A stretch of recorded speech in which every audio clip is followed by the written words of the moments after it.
The red corner, he's wearing red with black and blue and weighed in at 8 stone 5 pounds.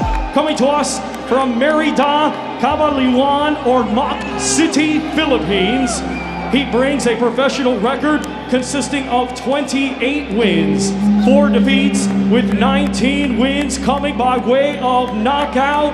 Ladies and gentlemen, please welcome Jamiel Cuadro Amas Casimero. Pues ahí tienen John Riel Casimero, que a pesar de esa foto que le han puesto ahí en el... With an outstanding record of 18 victories against only 2 losses, 15 of those victories coming by way of knockout. Hailing from Midwest City, Oklahoma, and now repping the AGL, Atlanta, Georgia, the Wall, Elijah Pierce. Elijah Pierce, sinabing knockout lang ang abutin sa kanya ni John Riel Casimero. At tatapusin niya umano ito sa late round ng kanilang bakbakan. I think it would either be a unanimous decision on my behalf, or like I said, or a late stoppage, maybe around the 10th or 10th, probably something like that. But yeah, it would definitely be later in the fight. But yeah, I definitely think I would catch him for sure. I don't think he's been in the ring with anybody like me before. Hito na nga mga sir, at magbabalik na sa ibabaw ng lona ang angas ng Pinas na si Cuadro Alas John Riel Casimero. Pero sa pagbabalik na ito ay may nag-aabang at naghahamon na agad sa kanya. At ito ay walang iba kundi ang halimaw na Amerikanong boksingero na si Elijah Pierce. Ang sinasabing birdogo ng mga Pinoy dahil ilang boksingerong Pilipino na ang naging biktima nito at silang lahat ay kanyang pinagapang sa ibabaw ng lona. At ngayon, ang misyon umano nito ay ang inakot din itong si John Riel Casimero, ang numero 1 boksingero ngayon dito sa Pilipinas. Pero kung ating susuriing mabuti, ay may karapatan din namang magyabang itong maangas na Amerikano nito dahil nagtataglay din ito ng malamasong bigat ng mga kamao. Parehong malalakas ang kanyang mga suntok, mapakaliwa man yan o kanan. Mas matangkad din ito kay Casimero ng 5 pulgada dahil may hat itong 5'9" at di hamak ng mas bata pa ito at nasa prime pa ng kanyang karera. Kaya naman kung sakaling matuloy man ang laban nila ay paniguradong mapapalaban din talaga sa kanya itong ating bida. Pero ang tanong, kaya nga kayang in-knockout at patumbahin nitong si Elijah Pierce ang tinaguriang angas ng Pinas? O baka naman matutulad lamang siya doon sa mga mas matatangkad na boksingero na ginulpi at dinurog lang nitong si John Riel Casimero. Intentar destronar al campeón que está muy sentido contra las cuerdas. Lanza manos el filipino con calma, intenta buscar el hueco. Hizo la intenta, se cae, se desploma en el otro barrio. Y queda un minuto. Muy duro el filipino.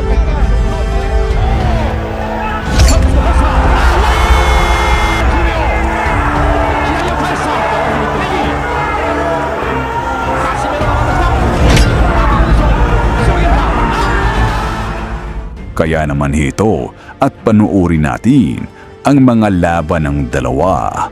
At nang sa ganun ay mahimay na rin natin kung sino ba sa kanila ang mas malakas at ang mas lamang kung sakaling matuloy ang kanilang bakbakan.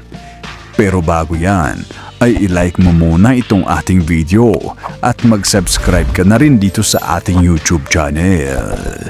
Maraming salamat mga sir.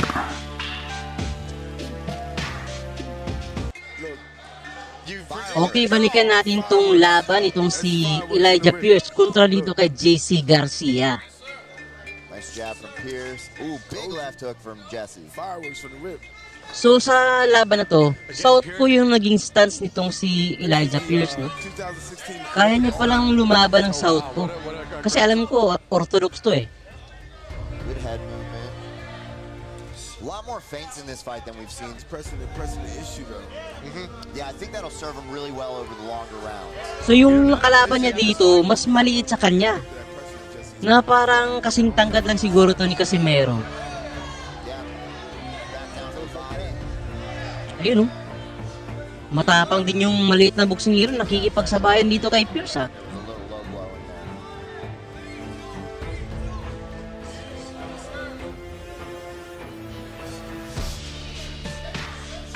Yun.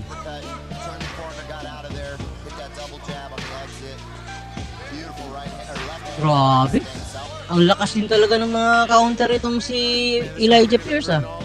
Ayun no.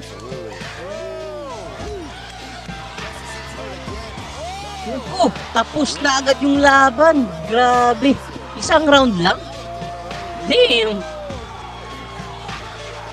Sanay talaga tong boxing hero to sa toe-to-toe, eh, no? Pag sumabay ka sa kanya, may kalalagyan ka talaga, eh, no?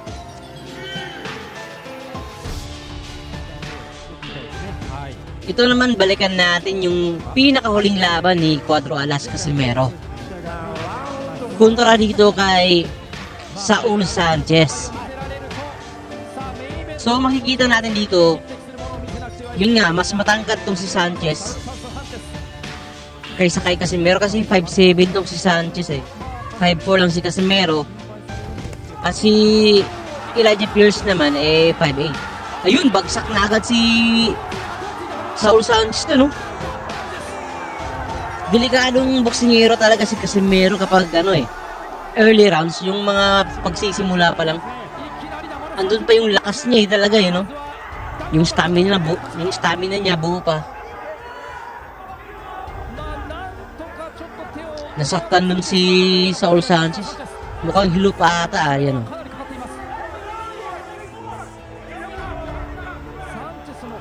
Bigig, laypoke, combination. Kung ganitong Casimero siguro makakalaban ni Elijah Pierce, tingin ko may tulogin talaga yung Amerikano dito kay Casimero. Kasi malakas din kasi si Casimero eh no? Kahit yung mga mas malalaking kalaban niya, nagagawa niyang mapatumba.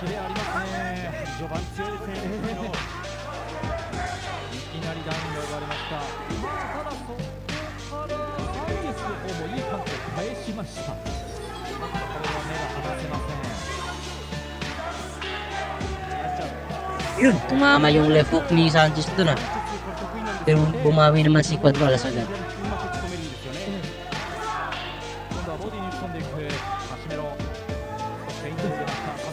Ayun, nakatama din si Sanchez ng combination doon. Ayun!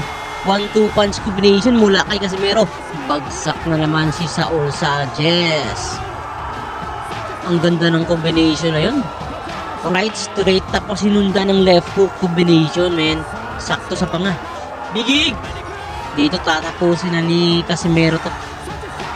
Parang patining tong si Casimero pag alam niyang nasasaktan na yung kalaban niya, parang pating na nakakabang dugo.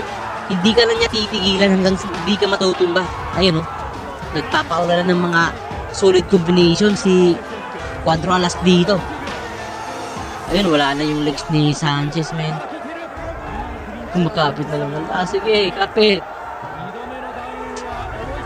Bagsakin pa naman yung si Elijah Pierce. Pag bumagsak yun sa early rounds, naku, swerte naman talaga pag makaligtas pa siya kay Casimero. Bigig! Pumasok sa depensa yung kanan na straight na kanan ni Casimero. Ito yung first knockdown mga sir. Bigig. Malak solid na kanan. Tumama sa sentido ni Sanchez. Ito naman yung combination ng ikalawang round. 1-2 combination. Right straight tapos left hook. Bam! Bagsak! Ang mas malaking boksingero. Ayun o, pumasok pa pala sa depensa ni... Ito naman, balikan natin yung isa sa pinakamatangkad na naging kalaban ni Casimero na si Ramirez. Si Isa Ramirez. Parang 5'10 ata yung height nito eh, no? Mas matangkad pa kay Elijah Pierce to. From South Africa. You see that Ramirez is a very wiry, long-limbed fighter. Yes, certainly much taller than Casimero. What an explosive start. So ito yung round 1. Who really likes his right hand as we've seen in previous fights, Benito. Naganap yung laban na to nung 2019. Yung wala pang pandemic. But his right hand is always cocked. That's the big Nakataya sa laban na to yung WBO Interim Bantamweight title. or a right cross. You can see Ramirez, they're using his height advantage there with a jab early on. So kahit mas matangkad yung kalaban ni Casimero, nagagawa niya pa rin patamaan, no? Nagagawa niyang makat yung distansya ng mas matangkad na kalaban. Sulit din talaga yung mga body ni Alas. Ayun yung kanan niya, right hook, tumama sa panga ni Ramirez. Ang ganda rin ng depensa ni Casimero, man. Ayun, oh. Ayun, bagsak. Ay, split lang pala. Yun, ang gandang counter check hook na yun mula kay Casimero. Nagrugi, bagsak si Ramirez. Dang. May ganung suntok pala si Casimero, no? Flip hook counter. Parang check hook. Ayun. Parang gusto nang tapusin ni Casimero dito yung kalaban niya. Kahit talaga mas matangkad, kaya niyang pasukin yung depensa, you know? Yun, left hook na naman. Bigig! Bagsak na naman, ayun. Bigig, ayun. Sulit yung kanan, no? Tignan natin yung replay sa first knockdown kanina. Sumugod, tapos counter left hook. Damn! Yan din yung left hook na ginamit niya dati kay Amnat Twin Room. Left hook yung nagpa-knockdown din kay Amnat. Ito round 5 na tayo mga sir, no?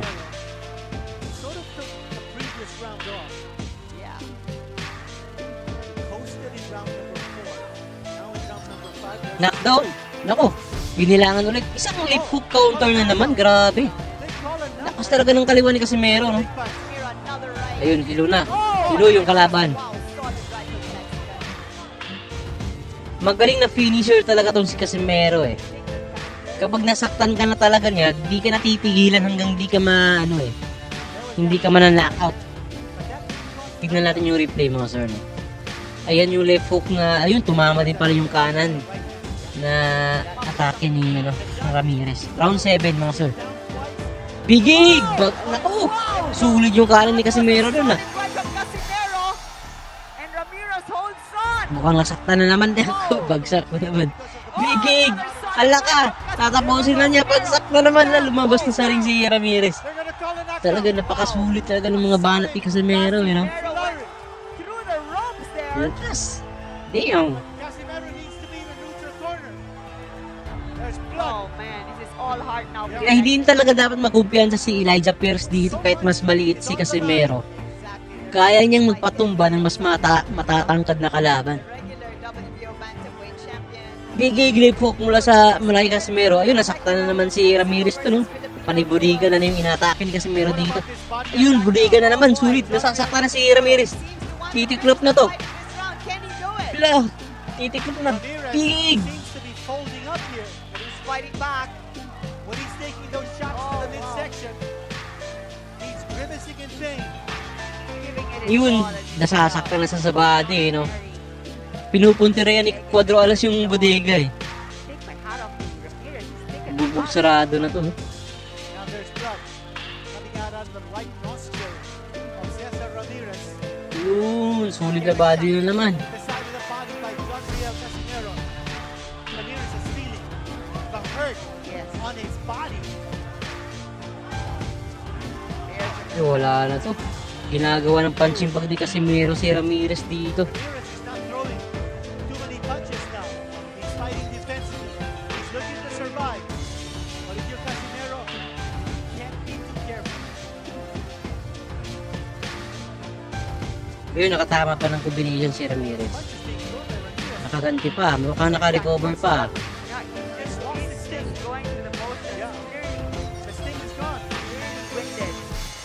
Cesar Ramirez. Makikipagsabayan yung mas matangkad na boksingero. Wobbly legs. Sige, sabay ka. He's ready to go. Oh, Casimero just itching to launch here. Looking for the opening. Ramirez has little left. But for Casimero, one shot to the midsection. That's what he's looking for. Shot in the side of the body. Yun, lakas ng uppercut na yun. Bang! Tapos ang laban. Ay, napakalakas ng kanan na yun, men. Tumalsik pa yung mouthpiece ng kalaban, eh, no? We knew it was gonna happen. He had Sulit. very little left. And flat on his back. Unbelievable ending. Jandriel Casimero. What a fantastic show there. The win for Tignan natin yung replay, mga sir, no? Big shot right Biggie! Grabe yung kanan na yun. mouthpiece off. Tinulak niya kasi Casimero, left hook. Tapos sinit up niya yung Solid right. and right one. straight niya. Tapos sulit sa panga ni Ramirez. Sa sobrang lakas, tumilakon pa yung bawat piece niya, eh, no? But you know the situation. Grabe. So, kayo ba mga sir, ano sa palagay nyo? Sinong mananalo kung sakaling matuloy man ang laban ni Casimero at nitong si Elijah Pierce? So yun lamang ang video natin sa araw na to. Mag-iwan lamang na inyong komento at huwag mo sana kalimutang mag-like or mag-subscribe. At i-share na rin ang ating video. At muli, daghang salamat.